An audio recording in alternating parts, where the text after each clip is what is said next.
Welcome to Belief is Question-Worthy. Nice of you to listen in today. The first chapters of the Bible cause a lot of controversy, even among theologians. And I'm very happy that we can talk today to one of the, or maybe the leading theologian when it comes to the Bible creation story. Today's guest is John Walton. Thank you for joining us. My pleasure. I'm looking forward to our conversation. Yeah, we would like to get to know you a little bit. And yeah, I hand over to Hannah, who is John Walton. Yes, it is a great honor to introduce you today to our audience. You were born in the United States and you have a bachelor's degree from Wheaton College in biblical studies and a PhD in Hebrew and Cognate studies from Hebrew Union College.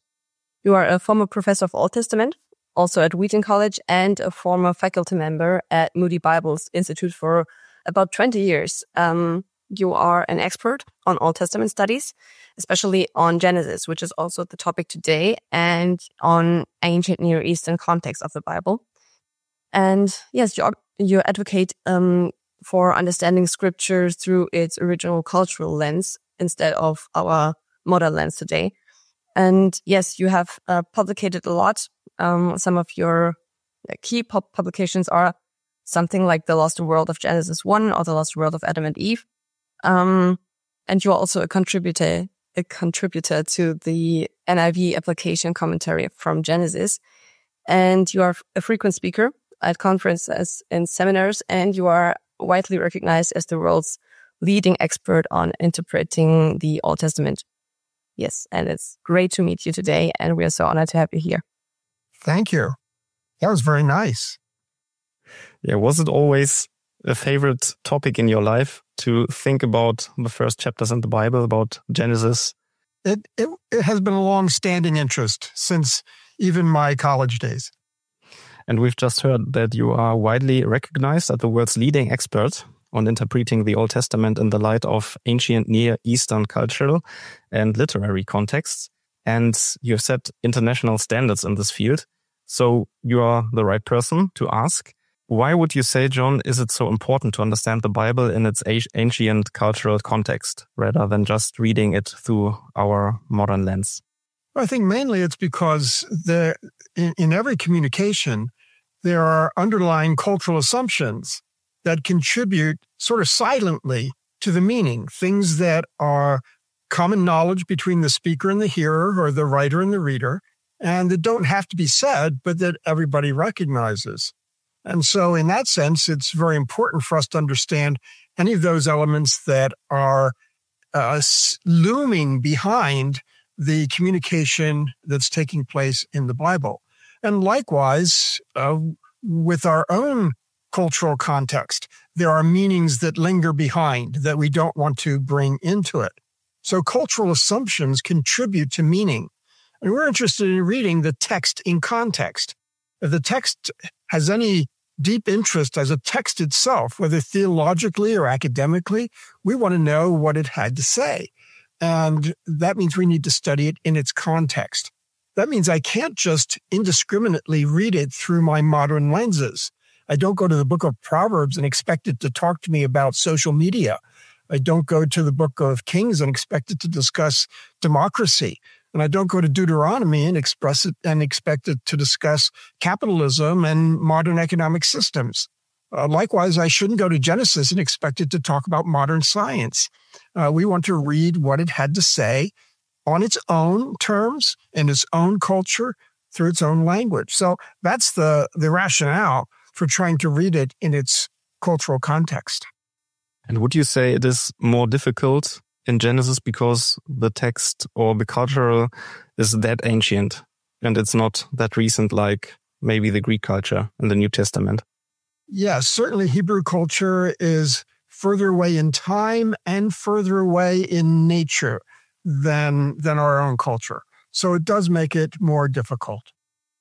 Maybe on the other hand, if we put so much weight on the ancient Near Eastern background, maybe that puts us at risk of letting those old worldviews dictate what the Bible is even allowed to say. Well, it's not really the worldviews that dictate it. It's the authors that dictate it. The authors are the ones that control meaning. It has to be that way. And if they are speaking from their culture, then what they intend to communicate, again, both spoken and assumed and unspoken, is what we need to take account of. So this isn't letting ancient culture dictate. It's rather recognizing the ancient culture that's inherent in the biblical speakers. The authors dictate the meaning, and they're in the ancient world. So whatever they assume from the ancient world is part of the meaning that we need to recognize. And as I understand it, you argue that Genesis 1 isn't meant to be read as literal as a modern style account. It's rather a piece of ancient cosmology. Before we get into the Genesis text itself, could you explain what exactly you mean by that? And are there other examples of this kind of literature? Sure. So first of all, let's think about that word literal a little bit.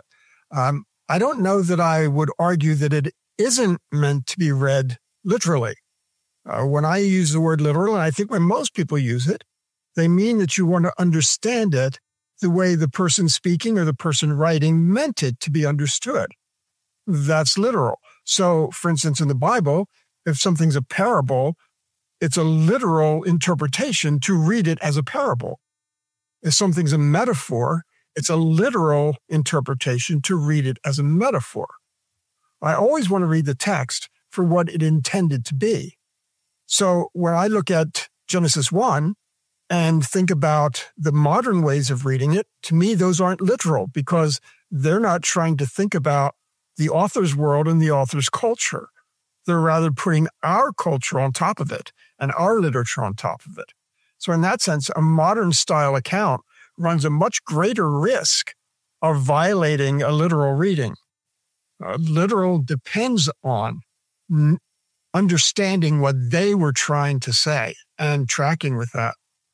In terms of other examples, well, cosmology just talks about kind of our understanding of the nature of the cosmos. Sometimes we would say it has to do with the origins of the cosmos. Technically, that would be cosmogony or cosmogony, I guess with the German, cosmogony rather than cosmology. Cosmology is just the study of the cosmos and the understanding of it. We have plenty of texts from the ancient world that do that sort of thing. This is a book of Sumerian cosmogony and anthropology texts. This is a book of Egyptian texts. This is a book of Babylonian texts. We've got plenty of literature from the ancient world where we can see them interacting with these kinds of ideas, trying to understand the world that they're in and how that came to be. Now, maybe a little bigger question. What makes you confident that this is the right way to read Genesis 1? What convinces you that this ancient cosmology approach fits the best? My only confidence comes from a sense that I'm tracking with the author. That's my obligation. That's my accountability. I want to read the text on its own terms. So my confidence is in that sense that I'm getting what the author is intending me to get. So in terms of ancient cosmology being the right way, well, what are the alternatives? To totally neglect the ancient culture and just plop our own on top of it? I don't know that I could be very confident about that, because then how would I be respecting the author's intentions? It's the author's intentions and my ability, as best as it is, to connect with those that give me any confidence. When I talk about interpretation, I would say the strongest interpretation is the one with the strongest evidence. Now, the level of evidence varies greatly depending on what it is that we're talking about, but I can only feel confidence when I feel like the evidence has piled up considerably and that allows me to draw conclusions. My end goal is not to be confident. My end goal is to be faithful. And that means I can only kind of do what I can do to try to understand the evidence, whether it's linguistic or literary or cultural or theological or historical, to understand that evidence as best I can. Would you say it is an important question who is the author of the text? Because I think there's a discussion. I'm not nearly an expert on this, but whether it was Moses or it was someone else, or maybe many authors, is that important for you and for your account? No, it really isn't. Thanks for asking that. It's not really that important because they're Israelite. Whoever they are, they're Israelite. And therefore, that leads me to think of an ancient Israelite context, whether it's early or late in the biblical period, or maybe some mixture of them, depending on the way the traditions developed and the way texts were written.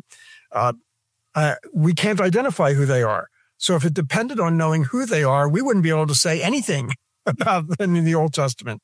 Even the prophets, we can feel confident that it was the prophet who spoke, but the prophet is unlikely the one who put the book together.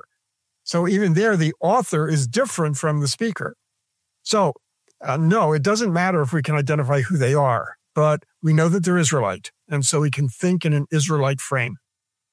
And you say, if I understand it right, that God created the material world before Genesis 1, but the text doesn't seem to say that clearly, at least not for the average reader. And I think most Bible readers today would never pick that up. So how do you justify that reading? Well, first of all, I would kind of like to think about that concept of before and after. The idea of God creating the material world before assumes that this is supposed to be an origins account. And most readers assume that it's an origins account. And I've come to think differently. In our modern ways of thinking, origins are important questions for us, especially when it comes to scientific kinds of thinking. But that's our cultural world that frames things that way. I think for Israel, it's more important to think about the identity. What is the cosmos? Who makes it work? What's its purpose? Those are much more fundamental questions for an Israelite. So I don't know that they would even think in terms of, was the material before the account that we have? Because they're not thinking, I don't think, in before and after terms. They're thinking of how things have been since the beginning, and that's where it starts. But in that sense, it's really talking about identity, not origins, the way we might think about it. But in terms of would readers pick it up, I think with a little attention to the text, even modern readers could pick that up. When you get to day 3, it talks about God calling forth the dry land to emerge. You say, oh, it doesn't say that he made the dry land. Now, if it's there, he obviously had to make it some other time. But the biblical text isn't really interested in the when or in the sequence. It's just talking about how things were ordered. That's the terminology that I favor. God is ordering the world. And so the dry land emerging, dry land is where order takes place. The sea is where non-order. And so the dry land order comes into the midst of non-order. And then all the setting up order is then focused on that dry land. And so in that sense, it assumes that the material world exists because there it is. It's there, and it didn't talk about God making it. He just brought it forth. I think you said it once, it is a home story, but not a house story. Is that right? Yes, that's one of the analogies that I use. A home story, not a house story. Mm. But wouldn't you say that it is necessary that God is also the one who built the house? Oh, absolutely. Absolutely. Again, this isn't a theological question. It's a literary question. Theologically, neither I nor Israel would have any doubt that God is the one who created the material world, built the house. There's no questions about that. When the Bible talks about God laying the foundations of the earth, that's a material statement. When it talks about him spreading out the heavens, that's a material statement. But they don't have a material story. They have those material statements kind of scattered here and there, one-liners. But when they want to tell the story, they want to tell the story about ordering. And so that's a literary question. not a theological question. Right. So yeah, I think that is helpful that you just say it's not in the text itself, this theological statement. Right. They get to determine which story they tell. And we have to try to take that on its own terms. And I think from your perspective, when it comes to Adam and Eve, I think there it becomes controversial for a lot of people, for many people. Would you think that Adam and Eve were real people? And would you place much more emphasis on understanding them as archetypes than as historical individuals? I put a lot of emphasis on them as archetypes. And that's not, in my view, that's not just my choice. I'm trying to track with the authors. Whatever's important to the authors is important to me. That's what goes along with it, with taking the text on its own terms. So I could ask all kinds of questions. I could ask what color was their skin. I could ask whether they had curly hair or straight hair. I could ask all kinds of questions, but if they're not the questions in the text, then they shouldn't be important to me. And that includes the question of them being individuals, because I think it's very clear that the text treats them as archetypes, that is, representatives of all of us. And in that way, as I read the text, I'm thinking that I am them and they are me. We are them. We are they. There we go. So in that sense, it's not a them and us kind of thing. It's not, well, they were this way, but we're this way. So it's not trying to distinguish us from them. It's trying to identify us with them. So our question shouldn't seek out everything that we might wonder whether they are. Our question should be focused on everything that the author wants to say about them. And so that's why I put this emphasis on archetypes, because in my view, and of course it's an opinion, but I think it's backed by evidence. After all, their names are archetypal. His name is humanity. Her name is life. So I think in that respect, there's evidence that that's what the text wants to do with them. And I'm just trying to follow the text. And would you think it is a mistake if we now jump to Romans 5 and compare Adam and Christ, or Paul compares Adam and Christ? And there it seems, or I think some argue that then Adam seems to be a real person because his sin has real consequences in this world. What do you think about these? Well, certainly sin has real consequences. And I'm certainly very anxious, eager to read Paul when I'm reading Paul. But I'm not interested in reading Paul when I'm reading Genesis. I want to know what Genesis is doing with him, because I'm not just tracking with Paul. I track with Paul when I read Paul. I track with Genesis when I read Genesis.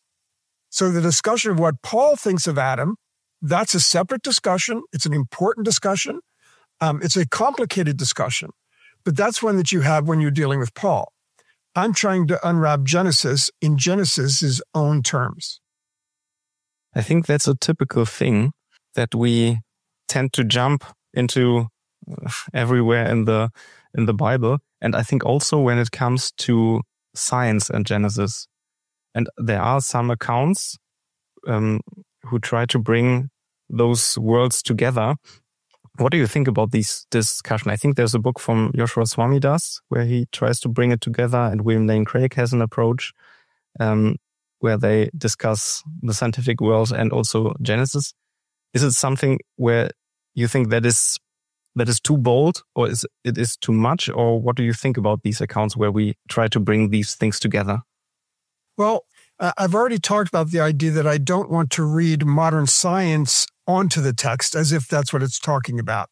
And that's not what Craig and Swamidass are doing, but that's what some people do. And I don't want to do that because, again, my modern lens is different from what an ancient cultural lens would be. What Swamidass and Craig are both doing is that they're trying to fit together science and the Bible.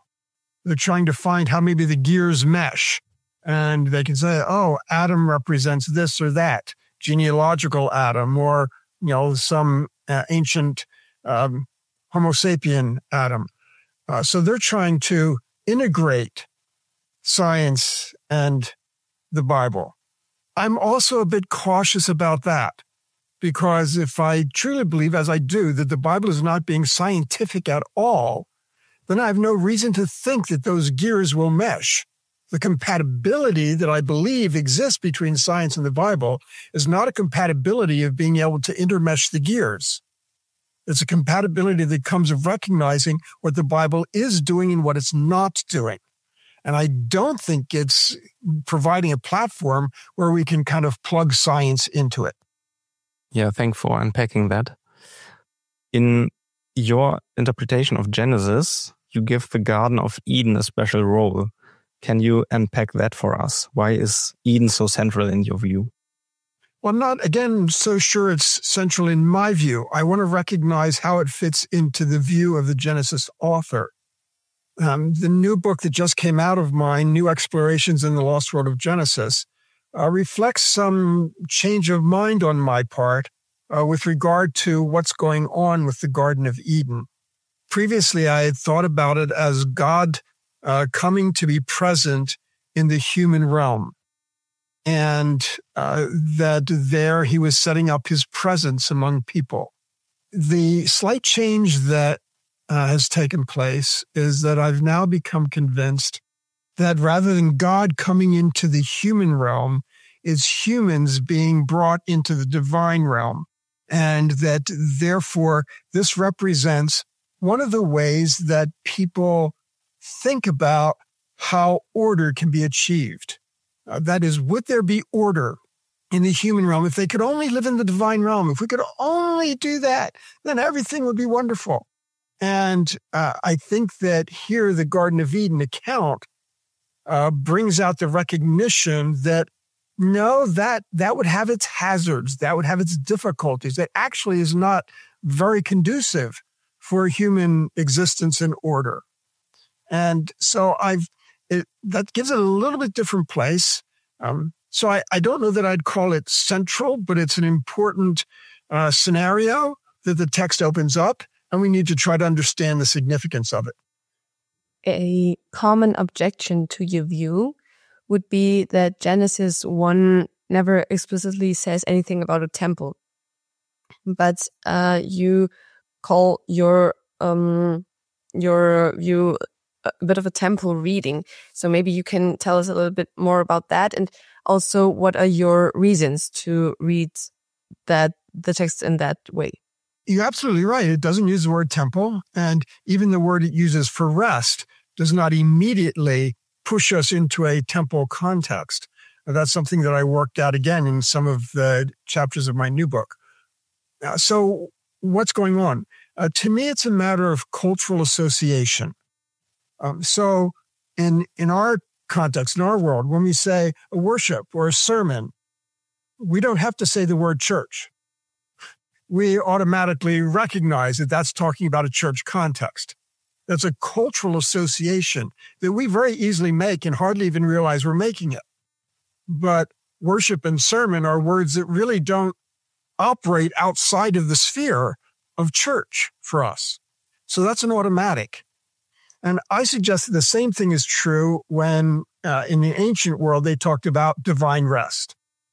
If they talk about divine rest, there's no other options. There's no other alternatives. It's an automatic connection that they will think about temple, because temples were built for gods to rest in, and gods rested in temples. And so in that sense, that's an automatic cultural association. Now, the reason why it seems difficult to us to make that connection is because that's not a cultural association that we make. And that makes it more difficult. But that's how I would explain it. So to me, it's clear that an Israelite would have thought that way. But it's not clear in the actual words of the text because it's there by cultural association. Is that something that is different in the Bible creation story if we compare it to the Sumerians or maybe the Babylonians? No, not at all. As a matter of fact, it's exactly the same.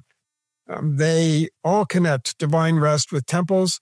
And in fact, temple building is often connected to cosmology accounts and creation accounts. I think a thought that I've heard often in different approaches when it comes to Genesis is that this approach sounds so complicated, at least for us. But God doesn't work that way. He wouldn't reveal eternal truth in a way that requires studying ancient cultures to understand them. How would you respond to that? Well, one off-the-cuff comment, maybe a little too snarky, is that, are you saying God wouldn't reveal it in a different language?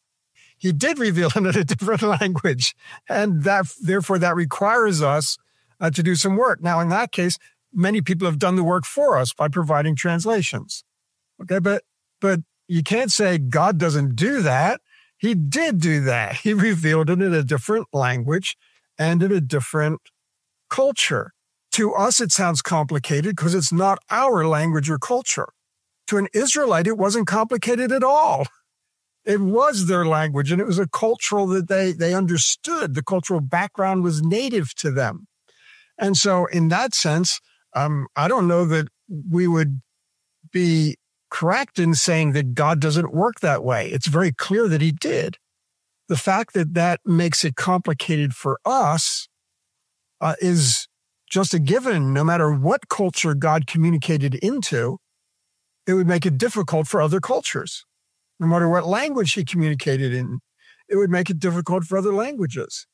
He could have chosen to do it over and over and over again in every language and every culture, but no, he didn't, and there's no reason to think that he should have.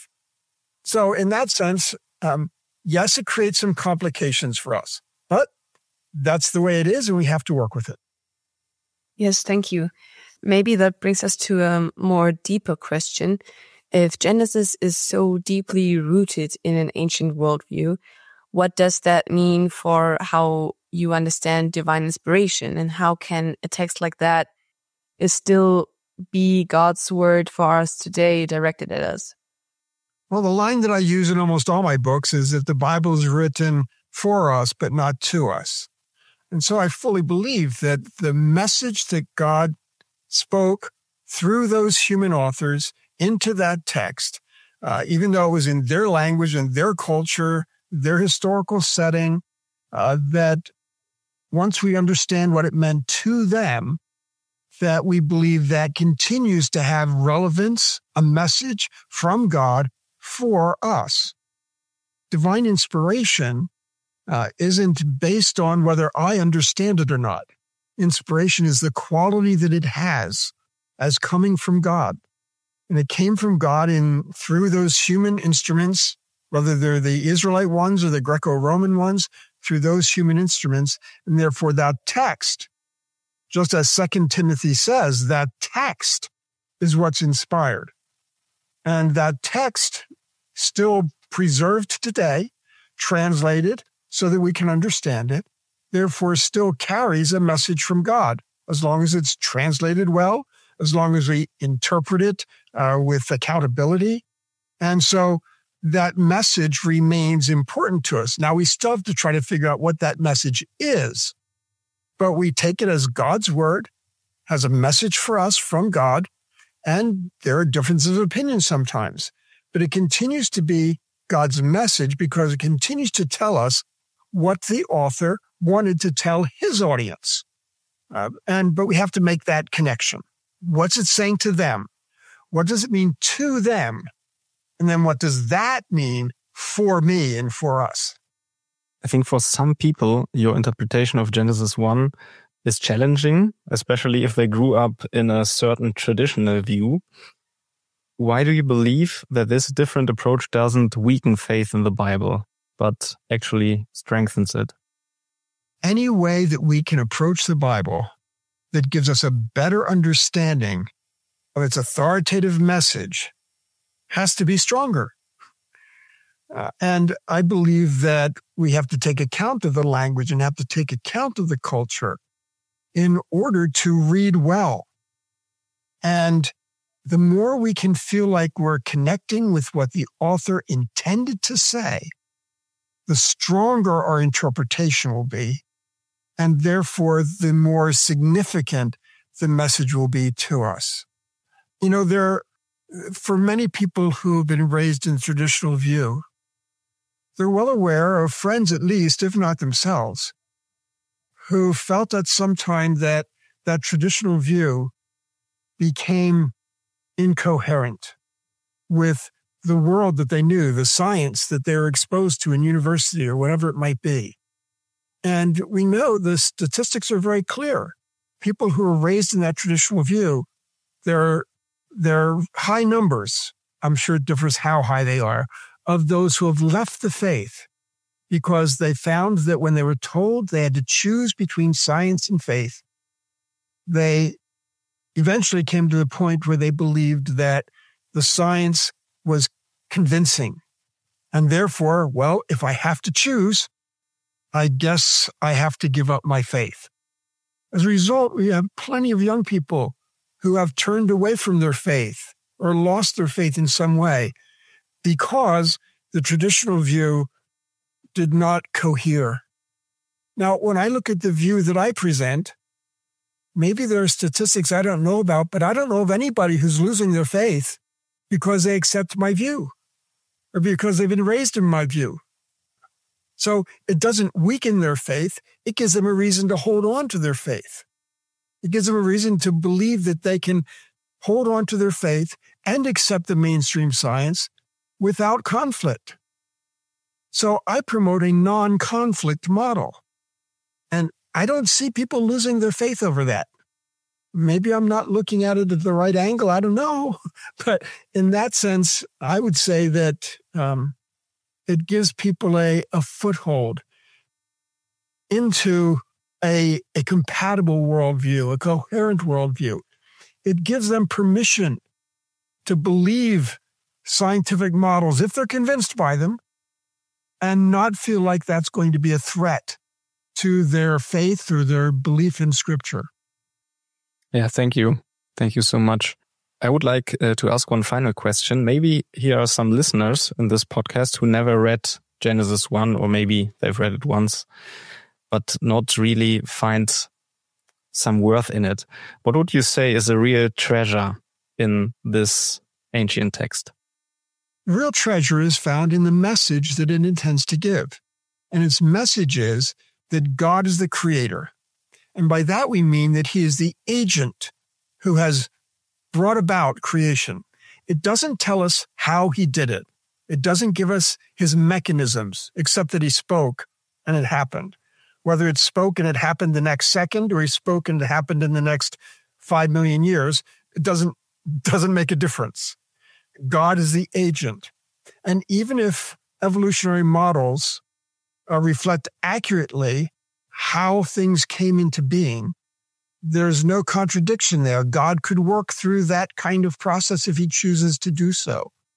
And so the thrust of the biblical passage is that God is the agent of creation, regardless of what mechanisms we might find or what other mechanisms he might have used that we haven't found. God is the creator. Now, as creator, the other gem in the passage is that as creator, God is the one who made the world work the way that it does with a purpose. And that gets to what I called order. So we're not so much interested in the material origins. We're interested in the order that God has brought about. Order was the highest value in the ancient world, as far as I can tell. And therefore, the one who brings order is in the principal position. Think about when you go to work at a new place.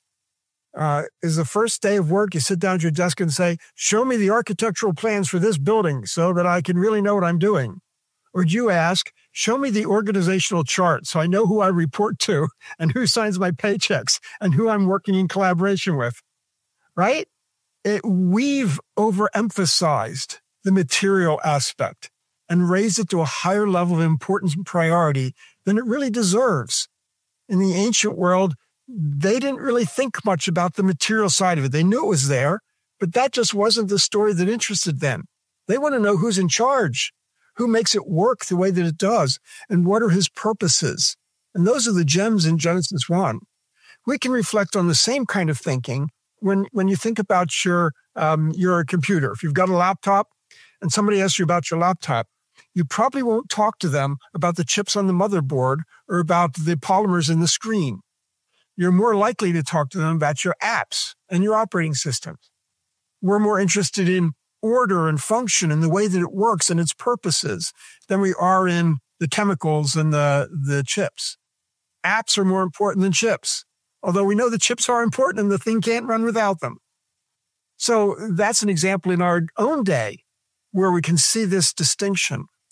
So I think we have to read Genesis 1 and 2 and 3 through ancient eyes instead of through our own modern glasses. And that's what brings out the real theological punch to these passages. Dr. Walton, thank you so much for this talk today, for your thoughts, and also for your work in your books and through the internet. Thanks a lot. I think it's a great treasure for many Christians, but I think not only for Christians. Maybe there are also other people who get an eye-opener through your thoughts. Thanks a lot. I hope it helps people. If you have any questions to this episode, please let us know through our usual channels. We are very glad to hear what you think about these thoughts today. So we wish you a nice day. See you soon. Bye-bye.